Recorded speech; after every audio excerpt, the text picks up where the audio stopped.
Hi viewers, welcome to ஜஸ்கோ. மிளகு ரசம் எப்படி பண்ணுறதுன்னு பார்க்கலாம். இந்த சேனலை சப்ஸ்கிரைப் பண்ணாதவங்க வீடியோ கீழே இருக்கிற சப்ஸ்கிரைப் பட்டனை ப்ரெஸ் பண்ணுங்கள். பக்கத்துலேயே இருக்கிற பெல் பட்டனையும் ப்ரெஸ் பண்ணுங்கள். ஒரு சின்ன நெல்லிக்காய் சைஸ் அளவு புளி எடுத்து அதை தனியாக தண்ணியில் ஊற வச்சுக்கிறோம். ரசம் மிக்சர் எப்படி ரெடி பண்ணுறது அப்படின்னா, 2 ஸ்பூன் மிளகு, 2 ஸ்பூன் ஜீரகம், 7-8 பூண்டு பல், கொஞ்சம் கருவேப்பிலை, இது எல்லாம் 1 by 1 கொஞ்சம் சேர்த்து கரகரப்பாக இடித்து வச்சுக்கிறேன்.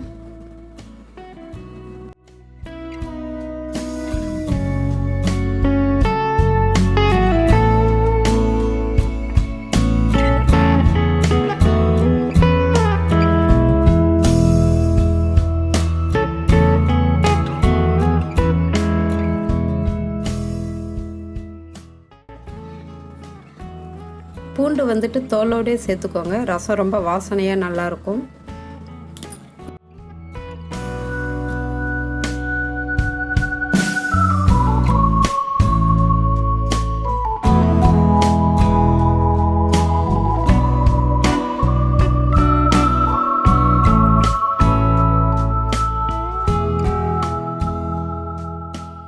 இப்போ ரசப்பொடி ரெடி பண்ணி வச்சுட்டோம். ரொம்ப கரகரப்பாகவே புளியை வந்துட்டு ஊற வச்ச புளியை தனியாக கரைச்சி எடுத்து வச்சுக்கிறோம்.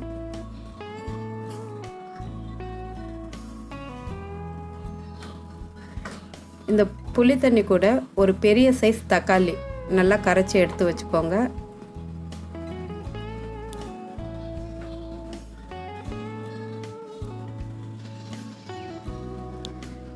தக்காளியை நல்லா கரைச்சதும் இங்கே பொடி பண்ணி வச்சுருக்கிற ரசம் மசாலாவையும் அதிலே சேர்த்து நல்லா கையால் கரைச்சி விடுங்க. அப்போ தான் எல்லாம் ஒன்றோடு ஒன்று சேர்ந்து நல்லா வாசனையாக ரசம் டேஸ்ட்டாக நல்லாயிருக்கும்.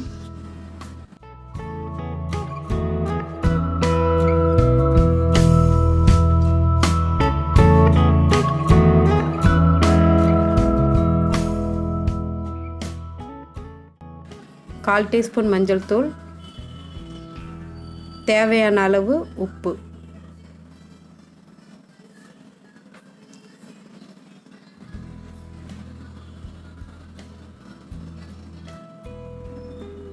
இப்போ இந்த கரைச்சி வச்சுருக்கிறதுல இந்த எல்லா மசாலாவையும் தனியாக புழிஞ்சு எடுத்து ஒரு பிளேட்டில் தனியாக வச்சுக்கலாம்.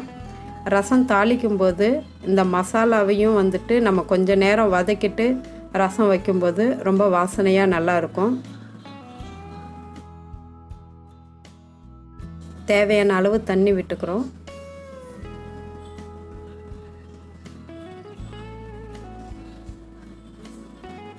ஒரு கடாயில் 2 ஸ்பூன் எண்ணெய் சூடு பண்ணுறேன்.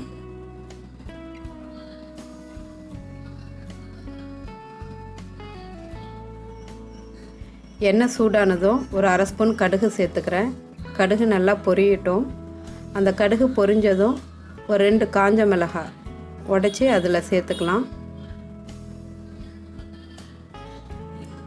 ஒரு கொத்து கருவேப்பிலையும் சேர்க்கலாம். இப்போது அந்த ரசம் மசாலாவையும் இது கூட சேர்த்து அந்த வாசனை வர வரைக்கும் கொஞ்சம் நேரம் நல்லா வதக்குங்க.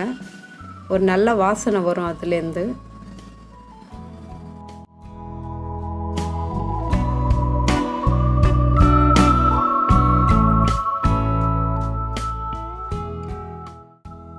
இப்போது நம்ம ரெடி பண்ணி வச்சுருக்கிற ரசத்தையும் இதில் ஊற்றிடலாம்.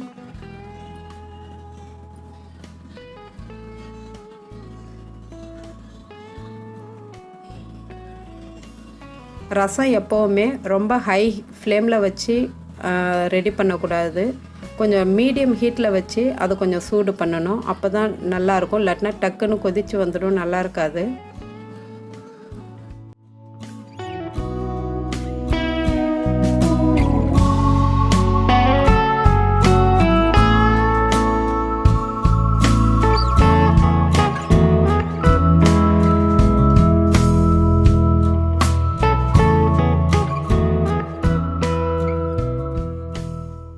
ரசம் கொஞ்சம் கொதிக்க ஸ்டார்ட் ஆகும்போது டக்குன்னு ஸ்டவ்வை ஆஃப் பண்ணிவிடுங்க. இப்போ ரசம் ரெடி ஆகிடுச்சு. ஒரு பவுலில் கொஞ்சம் கொத்தமல்லி தழை கட் பண்ணி போட்டுக்கோங்க. அது கொத்தமல்லி தழை போட்டதும் அதில் ரசத்தை எடுத்து ஊற்றிடுங்க.